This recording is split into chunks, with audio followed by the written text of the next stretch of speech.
As we would still say in Spain right now, good morning. Um, but also 大家好 if there's any Chinese speakers in the audience. My name is Koen Vandecaveye or Fan Yong Koen. And it's great to be back here in London, where I spent 12 years of my career promoting this great city to the world with a focus on Asia. But now I've moved to Barcelona and working in that ecosystem over there. The topic for my talk is an outside perspective, the EU's semiconductor strategy and ecosystem building in Barcelona. And I will cover about 3 topics in my talk. The first will be about the EU Chips Act. The second will be about the Spanish strategic plan for chips. And the third part will cover what we are doing in Barcelona to grow that ecosystem there. Now, just the idea that we would be speaking about a US or a EU or an UK semiconductor strategy a few years ago would have been unimaginable. It would have been seen by so many people as government trying to put their heavy hand on the scale of the free market economy. But in the past few years, it's been demonstrated that so many of the key technologies that have been nurtured through government agencies that have been funded by governments. And secondly, of course, the geopolitical and supply chain issues that we've seen over the past few years have shown to governments around the world how certain industries, such as semiconductors, are really of crucial national importance to the economy, but also to sovereignty. Now, in the EU, it is true that we are, so I'm skipping through. In the EU, it's true that we are home to some amazing companies in the semiconductor industry. For example, IMEC from Belgium, which has the biggest clean room in the world, open to industry players to come and do open innovation there. Or ASML from the Netherlands, which is actually manufacturing the machines that produce these very high-end microchips. But still, only 10% of the global value share in semiconductors and chips comes from within the EU, while in 1990 it was actually 20% and over. So the dependence on third country suppliers for the EU is really having a big impact on the economy, on the resilience of the economy, on tech sovereignty.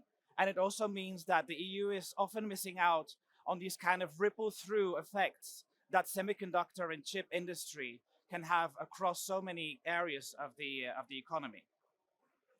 And the supply chain industry in 2020 and 2021 had a huge impact on the European economy, from higher prices that fed into inflation to lower production because there was a supply chain crisis.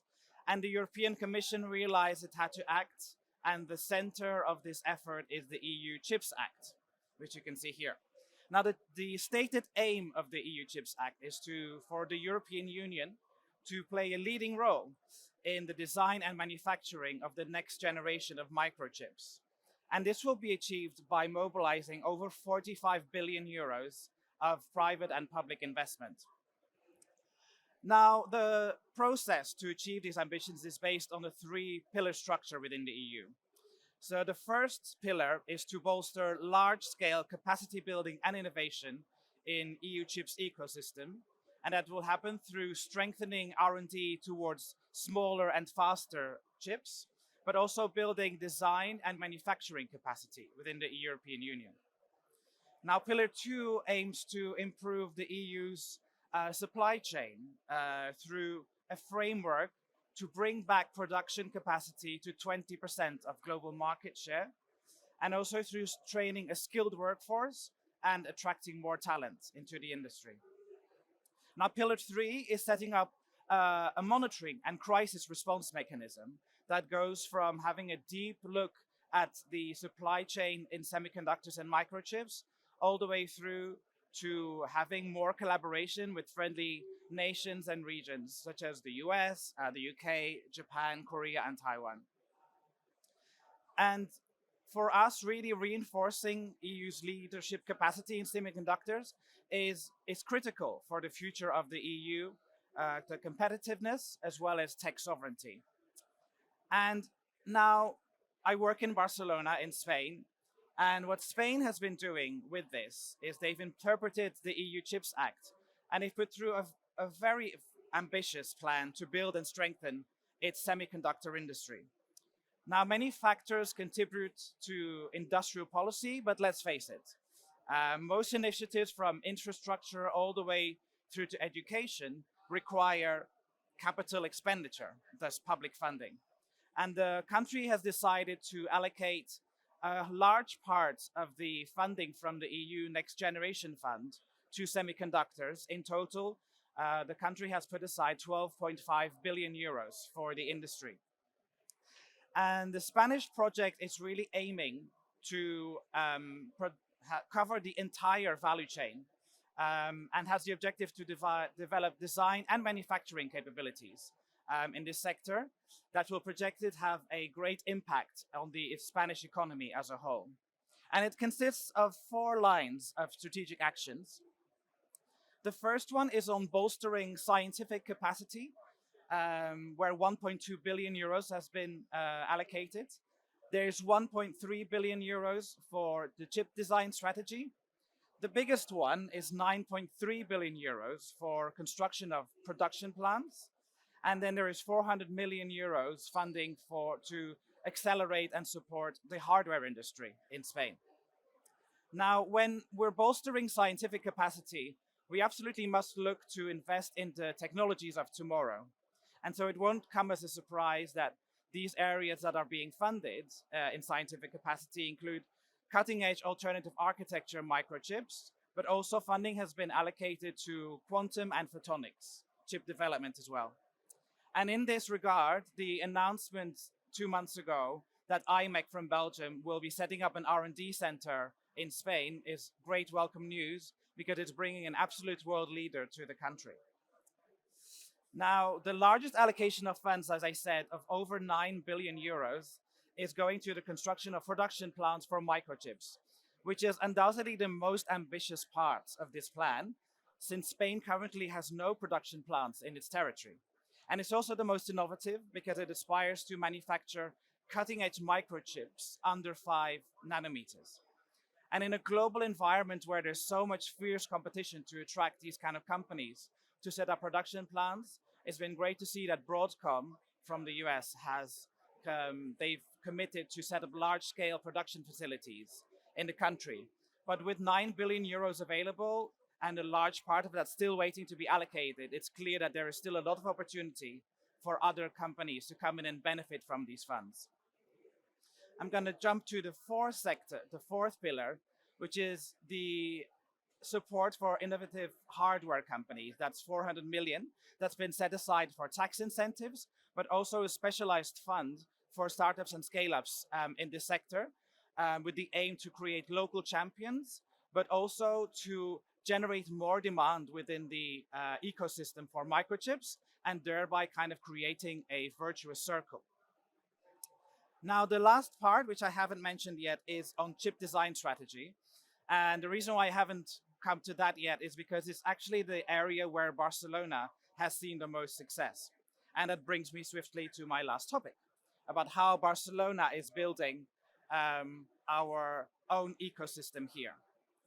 Now, first things first, you can only build out an ecosystem based on the assets that an area already possesses. And the region of Barcelona is incredibly research intensive, where with only 0.1% of the world's population, we are responsible for 1% of scientific production. There are 91 research institutes based in Barcelona, and very relevant for this industry is the Barcelona Supercomputing Center, where currently the EU's fastest high-performance computer is being built, as well as 2 quantum computers.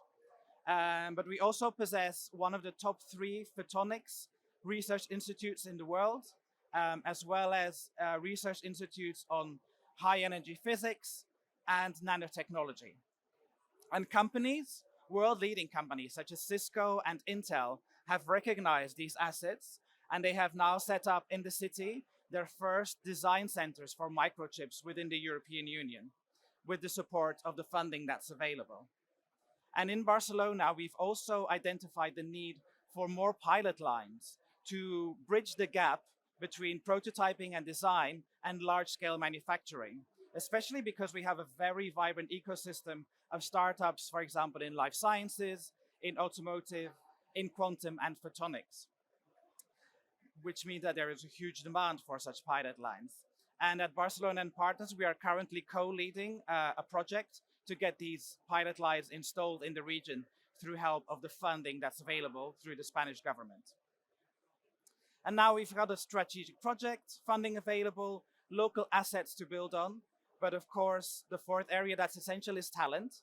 There is 100 million euros allocated for education. And in the Barcelona region in particular, we have 10 universities already providing semiconductor training that have got together and are actually building a new master in microelectronics for these new cutting edge technologies. So in conclusion, I think we're going through a huge transformation of this industry. There's a lot happening in many different countries. And so we're very keen to collaborate with companies and governments from all over the world. And I look forward to connecting further with you and continuing the conversation in a minute. Thank you very much. Wonderful. Good, Vandecaveye, thank you very much indeed. Thank you, much appreciated. What a great way to set us off in this section. So allow me now to introduce our second speaker. She joined NARLabs and started her journey in 2019 with them, where she took the position of a director in the International Affairs Office in May 2022.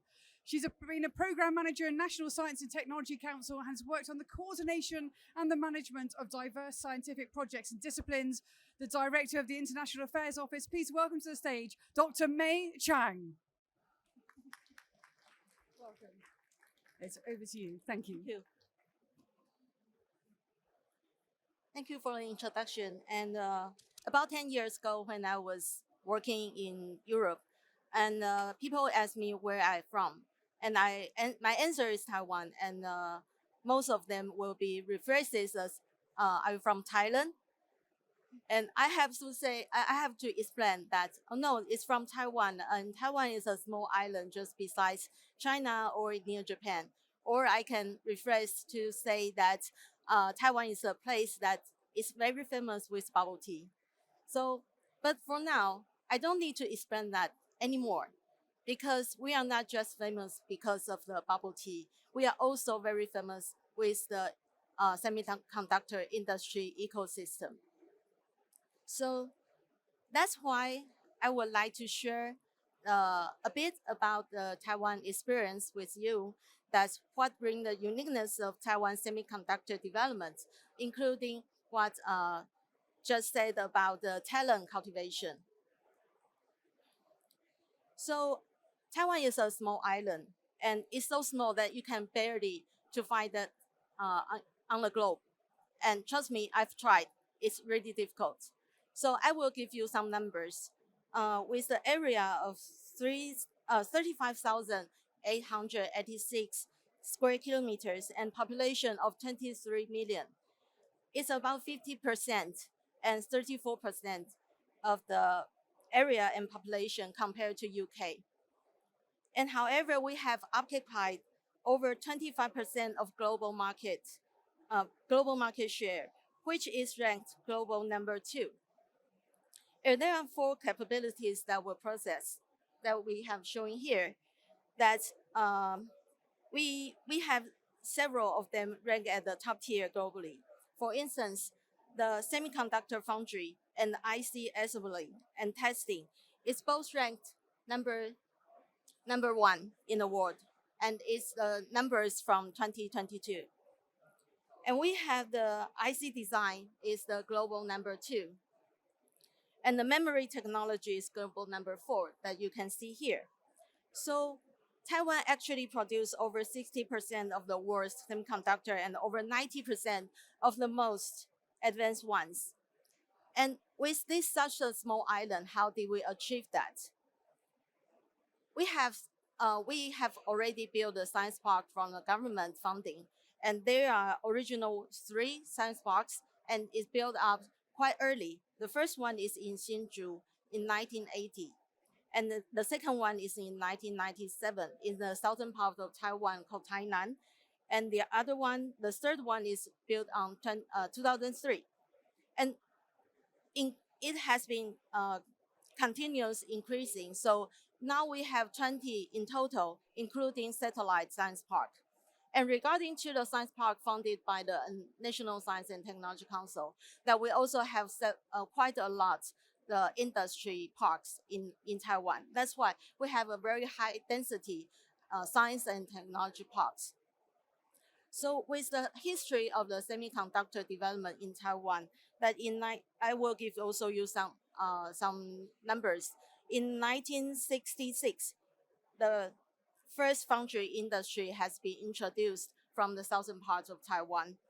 And there is the very first semiconductor laboratory has been set up in Jiao Tong University in Taiwan.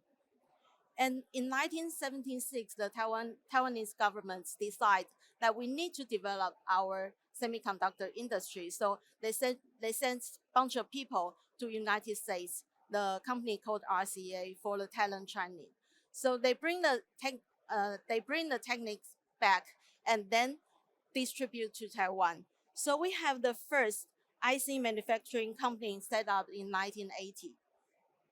And in 1988 and 1992, there are two national labs has been set up in Taiwan. That's for nano components and IC design.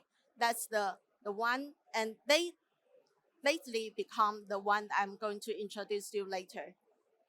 So Taiwan produces over 60% of the world's semiconductors and over 90% of the most advanced ones. So I can say that it's no doubt Taiwan is a high-tech island. So how do we do that? So I just gave you a history of the semiconductor industry development in Taiwan, but with no talent, with now to the frontier science, that we can do nothing. So the two national laboratories actually built a platform. This platform is to connect from the idea to the foundry, to the industry. So it's a bridge to connect the academic and the industry. It's very important that we have this platform because in the past, it's very hard for the researchers or the professors from the universities that they would like to have any product, even they have a great idea. It's very hard to become reality. So the job of these national laboratories, and for now is the TSRI, the Taiwan Semiconductor Research Institute, plays a very important role to introduce the academic to the industry, that they make the idea to reality. So they bridge the idea and they discuss with the professors in the university and help them and their students through design, fabrication, testing, and prototyping, and introduce them to the industry that they can tape out their products. So it's very important for TSRI to do this. And through all this process is also a kind of talent training that they can actually see their product. And what do we have in TSRI? That we have the manufacturing part and we also have the IC design part. That's why that we have the fab we have the clean room. We have the full size of clean room about 3,200 meters square. And it's ranging from class 10 to class 10K. So it's a very huge investment from the government for our semiconductor development. And also not only for the manufacturing, that we also do the IC design parts, that we can do the design services for the research, for the academic. So let me see. So as for the IC design services, we help our customers and students to turn their ideas into reality, I just mentioned. So it's worth nothing that TSI plays a crucial role as a hub for cultivating the IC design talents in Taiwan and act as a vital communication bridge between academic users and industry vectors. So why is so important? Because they have done what they should know when they go to the industry. So we are not just bridging the pure research to the industry. We also bridge the talents, the students, they can go directly into the industry without gap. They don't need to be trained after 6 months or 8 months, 10 months to get into their real job. They can onboard on the very first day when they get into the industry. So that's will go to my last slide about the talent cultivation in Taiwan. The TSRI not just put the idea into a reality. The most important part is the talent cultivation of TSRI. That's I just mentioned that we provide the environment for the students, for the researchers, they can do their experiments in TSRI. We also offer the training courses for the students that they can come to TSRI. They can have the e-learning. They will have the on-site course. They will have the practical training. So they can learn about the semiconductor manufacture and design. They can learn the complement to regular semester classes from universities. So they can transfer their knowledge from the university, what they learn, and to the reality. They can just go to a laboratory and they can practice in the laboratory.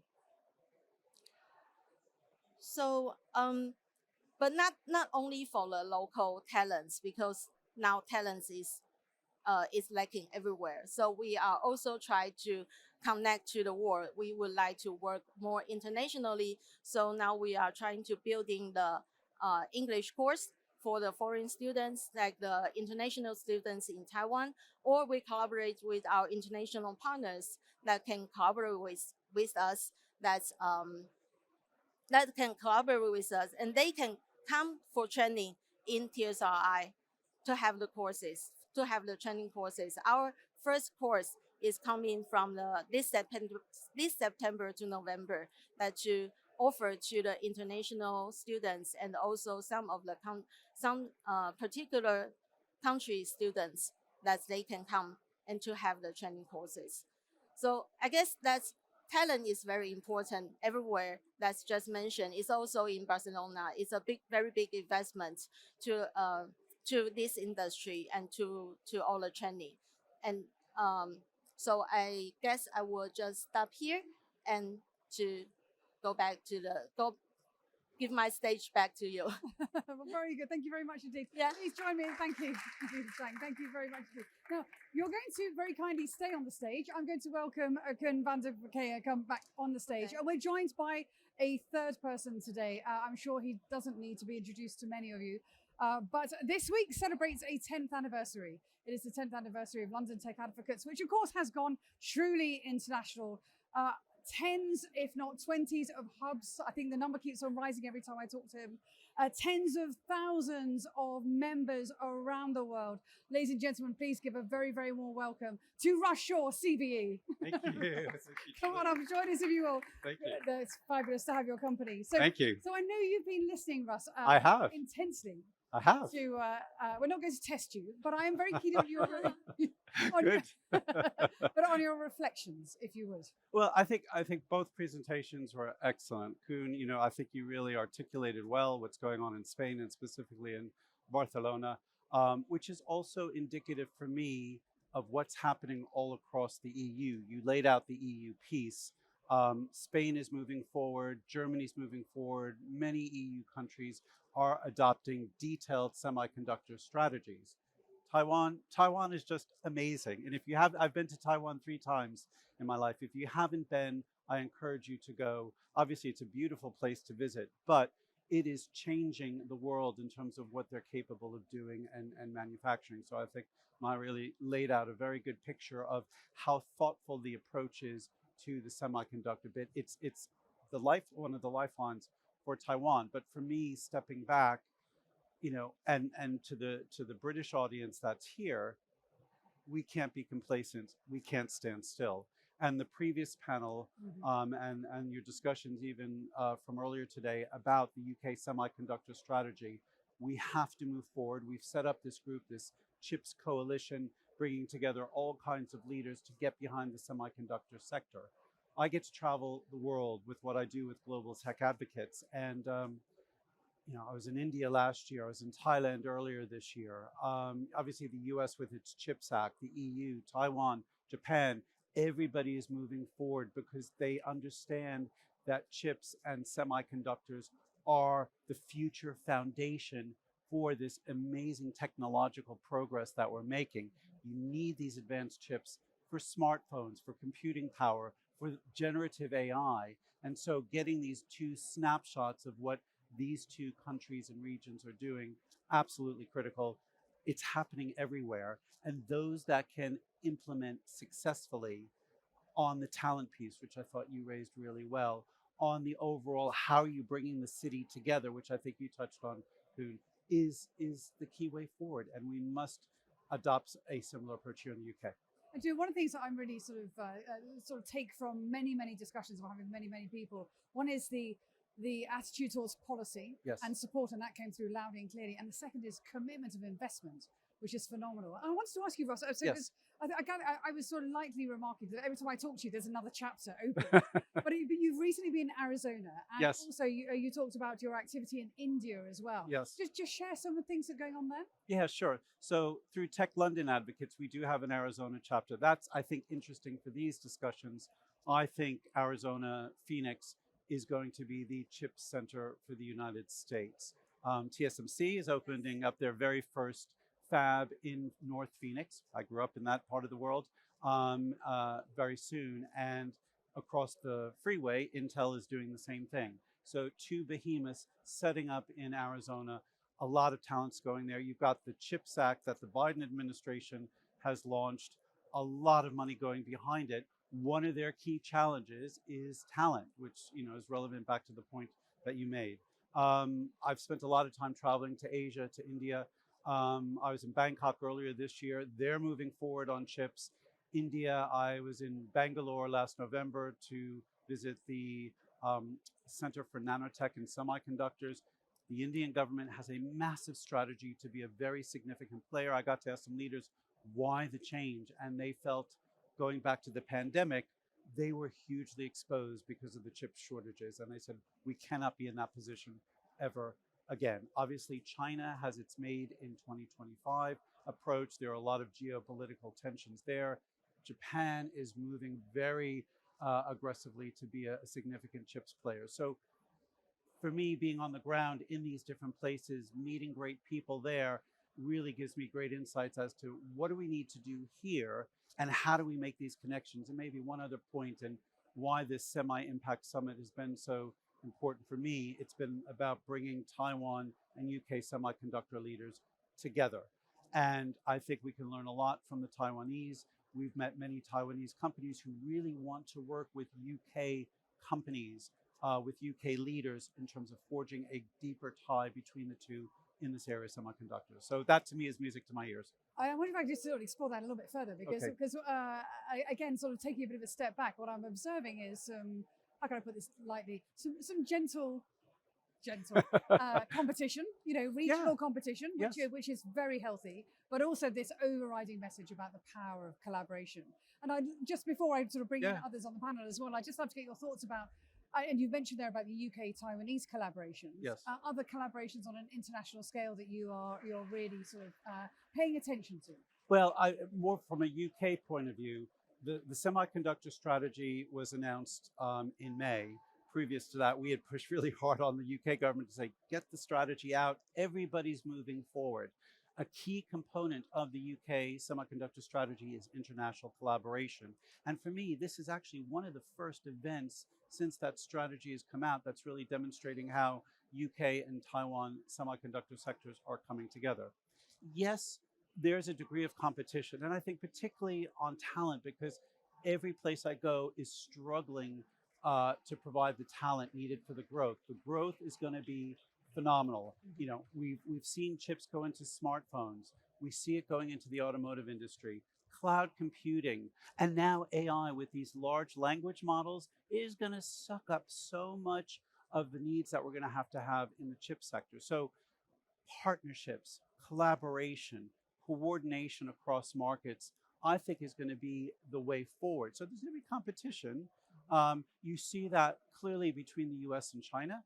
But I think every nation out there is staking their ground and their claim in terms of saying, look, if we're going to have a vibrant technology sector in the next 5 to 10 years, we have to be some kind of player in chips. The UK is basically saying we're not going to build the high-end fabs that TSMC and we see in Taiwan and other places around the world, but there's a clear role for the UK to play in this ecosystem. And in places like South Wales, we're a world leader in compound semiconductors. So a lot of what we focus on is about silicon, but compound semiconductors are important for renewables, for solar energy. And we've got a strong position there. Again, how do we export that to other places who can learn about that from us? That has got to be the way forward. Yeah, and if I may just pick up on this comment, we actually have a session later on today exploring what's happening in South Wales. So excellent. Looking forward to that very much. But so this is a sort of a broad catch-all question, because it's been wonderful having the three of you listening to each other. Is this sort of question which I invite everybody to think about, that extends the conversation and makes it even richer, which is, what do we think we're at risk of overlooking? Good. Can I come to you first? Yes, thank you, Julia. I think, look, the biggest crisis of our lifetime is the climate change crisis. And I think we need to be very mindful about where we're investing money, and keep in mind that this industry is actually, it sucks up huge amounts of resource. It sucks up a lot of energy, a lot of electricity. Now you can say, look, you can have renewable energy that can fix things, but I think the demand for energy is going to grow in the next few years anyway with electrical vehicles. So there's that issue, but it also actually it needs a huge amount of water resources as well, this industry. And now we're seeing some places, unfortunately, they have flooding, other places have drought. So I think what we need to make sure is that some of these investment at least also goes to the scientific capabilities of innovating the actual manufacturing processes itself. How do we make those more efficient? Yes. Because if we just keep going with every industry on the same route, then we will not be able to kind of get to net zero. So I think, for me, that would be something that we need to keep in mind, and we need to definitely be investing in those things as well. And it was very fascinating hearing Dr. Huang's opening remarks this morning for PSMC, because that's exactly what he was talking about. So if you didn't catch that, do watch it on playback, because he's got some very interesting innovation about exactly how to address that challenge, which is going to be a huge challenge. Dr. Chang, your thoughts? I would like to echo with Koen. And actually, last year we have discussed about this question in Taiwan, because the semiconductor industry really consume lots of the energy and water. So the water resources should be the first thing that we need to consider about, because Taiwan is a very small island. We are so short of the natural resources. So it's very important for us how to do the water resources for the recycle and for reuse, that we can reserve the water resources. And also we have quite a lot of agriculture and for other industries that also need the water resources. So that's the first thing that we need to meet. And the other part is also the energy, especially when we need to net zero. That's, again, we are very small island. We are short of natural resources. Even we go for the renewable energy, it's not enough. So that's why we are seeking for the international cooperation, because when the need is growing up, and then we cannot keep all the factors in Taiwan. That's why TSMC go to Arizona. Yes. Right. Yeah. Yes. And I think the other impact that we already seen in Taiwan is the talent, because all the talents go to semiconductor industry, and then the other industries, there are shortage of the talents. For instance, in NARLabs, that we have the high performance computing center, that they are now short of the talent, because most of the researchers, they go to the semiconductor industry. So I guess that's the other part. When we try to do the semiconductor talent population, we need to think about what the impact to the other industry and to the other And of course, in building vibrant ecosystems, it cannot be a zero-sum game. So before I come to you, Russ, because I know you was got a thought on this, I do want to come to the audience actually. So if you have any questions, prepare them now. But Russ, I'm always dying to hear what risk we're overlooking. No, and both comments about net zero and sustainability are incredibly well made. I think for me, I think what we have to not miss out on is how do we inform the broader public about why this sector is so important. It's an incredibly complex value chain. Today, massive news. ARM has one of the largest IPOs in the past 10 years. Most people probably don't know who ARM is. The fact that actually in every smartphone, you've got one of their design chips. People started to get an awareness of this during the pandemic when they couldn't buy cars, new cars, used cars, and part of that drive was we had a shortage of chips. Now with the advent of cloud computing, cloud gaming, generative AI, we need more and more chips. So we have to kind of convey to people, what does this mean to them in their day-to-day lives? Why is this sector so important? And why, when we're talking, for example, to the UK government, saying, look, I've had the opportunity to speak to our Prime Minister and thank him for wanting to make the UK a science and technology powerhouse. Fantastic. But if we're not looking at the whole equation and saying the key component of that is semiconductors, where's the strategy? This is how it all fits together so that in 10 years, the UK is going to continue to be a world-leading technology sector. So there's that government strategic approach, but there's also how do we bring the masses with us to at least have a better understanding as to why we are also passionate about this particular area. Absolutely. And that's why these events matter, but also extending the conversation out into the wider populace in so many ways. Does anybody have a question for the panel? We're very welcome to take questions. Somebody will run around with the microphone. If you do, very good. I just want to check that everybody has an opportunity to, if they so like. So just to really, I'm going to invite you to 30 seconds, I think will be the perfect length of time, if I could say. If there's a final key message, you're all deeply passionate about this and about the potential that sits ahead of you as well. If there were one key message you want to leave this audience with, particularly when we think about Spain and Barcelona, take it away. Well, I would say, for me, obviously, is that before moving to Barcelona, I had no idea about the scientific kind of strength of the area. So for me, that would be one key message for hopefully the audience to take away selfishly. But I think on a more general point is let's keep communication open. I think collaboration will be able to do so much. We can all learn from each other and share the risks and opportunities together in this industry. Yeah, on my side, I guess the semiconductor industry from Taiwan already opened a very big door for Taiwan. Yes. And I would like to follow this trend to promote Taiwan more and to get more international collaboration for us. There we go. Open for discussions, available all day. There we go. Yes. And I think for me, building on that, it is the partnership and collaboration. Everybody here and beyond this room should think about how can they learn about what's going on in other places around the world, use opportunities like this. I mean, a fantastic delegation from Taiwan is here. I mean, I've learned so much over the past 24 hours with a lot of the folks here. Where are they going? How does that fit with what we're doing? But reach out to other parts of the world, whether it's Barcelona, other parts of Europe, the US, Taiwan. Learn and understand how people are building these plans, building these strategies, and think about how that relates back to your day-to-day job. Wonderful. Listen, thank you all three of you very much indeed for your thoughts. Please join me in a round of applause, and I'll invite you to stay for 2 seconds. Okay. Thank you.